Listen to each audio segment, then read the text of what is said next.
हर हर महादेव। जय श्री राम मित्रों, हमारे चैनल में आपका स्वागत है। मैं हूं आपका मित्र कमल किशोर। तो मित्रों, आज आपके लिए लाए हैं एक खास वीडियो। तो आज का टॉपिक है वेद। तो आज हम जानेंगे वेदों के बारे में। तो वीडियो में हमारे साथ में बने रहें। वेद दुनिया के प्रथम धर्म ग्रंथ हैं। वेद ईश्वर द्वारा ऋषियों को सुनाए गए ज्ञान पर आधारित हैं, इसलिए इसे श्रुति कहा गया है। सामान्य भाषा में वेद का अर्थ है ज्ञान। वेद पुरातन ज्ञान विज्ञान का अथाह भंडार है।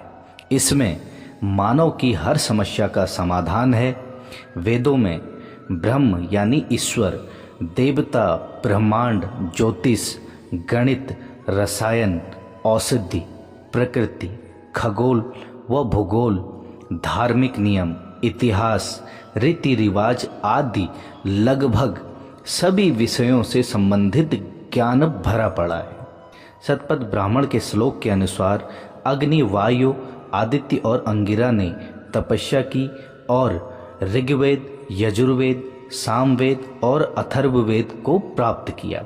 प्रथम तीन वेदों को अग्नि, वायु, सूर्य यानी आदित्य से जोड़ा जाता है और संभवतः अथर्ववेद को अंगिरा से उत्पन्न माना जाता है। ब्रह्मा जी के चारों मुख से वेदों की उत्पत्ति हुई। वेद सबसे प्राचीनतम पुस्तक है, इसलिए किसी व्यक्ति या स्थान का नाम वेदों पर से रखा जाना स्वाभाविक है। जैसे आज भी रामायण, महाभारत इत्यादि में आए शब्दों से मनुष्य और स्थान आदि का नामकरण किया जाता है। वेदों के उपवेद भी हैं। ऋग्वेद का आयुर्वेद, यजुर्वेद का धनुर्वेद, सामवेद का गंधर्व वेद और अथर्ववेद का स्थापत्य वेद, ये क्रमशः चारों वेदों के उपवेद बतलाए गए हैं। वेद के विभाग चार हैं: ऋग्वेद, यजुर्वेद, सामवेद और अथर्ववेद। ऋग्वेद स्थिति यजु रूपांतरण, साम गतिशील और अथर्व जड़। ऋग को धर्म, यजु को मोक्ष, साम को काम, अथर्व को अर्थ भी कहा जाता है। इन्हीं के आधार पर धर्मशास्त्र, अर्थशास्त्र, कामशास्त्र और मोक्ष शास्त्र की रचना हुई। ऋग्वेद, ऋग अर्थात स्थित और ज्ञान। ऋग्वेद सबसे पहला वेद है। इसके 10 मंडल में 128 सूक्त हैं, जिसमें 11,000 मंत्र हैं। इस वेद की 5 शाखाएं हैं: शाकल्प, वास्कल, अश्वलायन, सांख्यायन और मंडूकायन। इसमें भौगोलिक स्थिति और देवताओं के आवाहनों के मंत्रों के साथ बहुत कुछ है। ऋग्वेद की ऋचाओं में देवताओं की प्रार्थना, स्तुतियाँ और देवलोक में उनकी स्थिति का वर्णन है। इसमें जल चिकित्सा, वायु चिकित्सा, सौर चिकित्सा, मानस चिकित्सा और हवन द्वारा चिकित्सा आदि भी जानकारी मिलती है। ऋग्वेद के 10वें मंडल में औषधि सूक्त यानी दवाओं का जिक्र मिलता है। इसमें औषधियों की संख्या 125 के लगभग बताई गई है, जो कि 107 स्थानों पर पाई जाती है। औषधि में सोम का विशेष वर्णन है। ऋग्वेद में च्यवन ऋषि को पुनः युवा करने की कथा भी मिलती है। यजुर्वेद, यजुर्वेद का अर्थ यत प्लस जु यानी यजु। यत का अर्थ होता है गतिशील तथा जु का अर्थ होता है आकाश। इसके अलावा कर्म, श्रेष्ठम कर्म की प्रेरणा। यजुर्वेद में यज्ञ की विधियां और यज्ञों में प्रयोग किए जाने वाले मंत्र हैं। यज्ञ के अलावा तत्व ज्ञान का वर्णन भी है।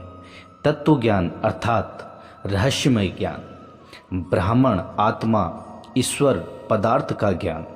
इसमें यज्ञ की असल प्रक्रिया के लिए मंत्र हैं। इस वेद की 2 शाखाएं हैं, शुक्ल और कृष्ण। कृष्ण, वैशंपायन ऋषि का संबंध कृष्ण से है।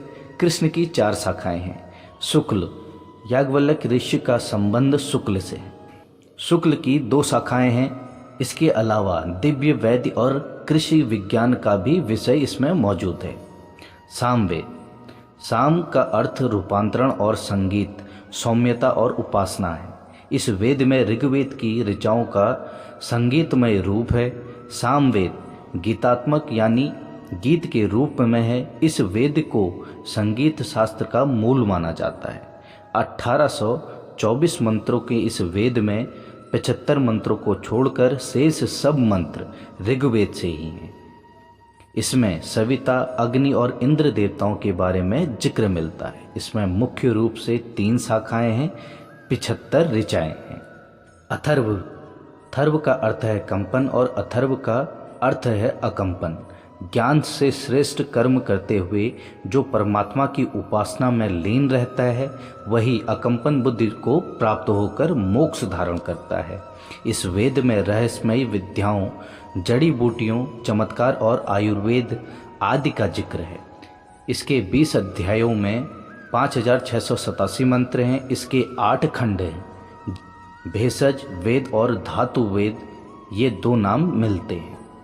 मित्रों, उम्मीद करता हूँ हमारे द्वारा दी गई जानकारी आपको ज़रूर पसंद आई होगी। मित्रों, चैनल को शेयर और सब्सक्राइब जरूर करें।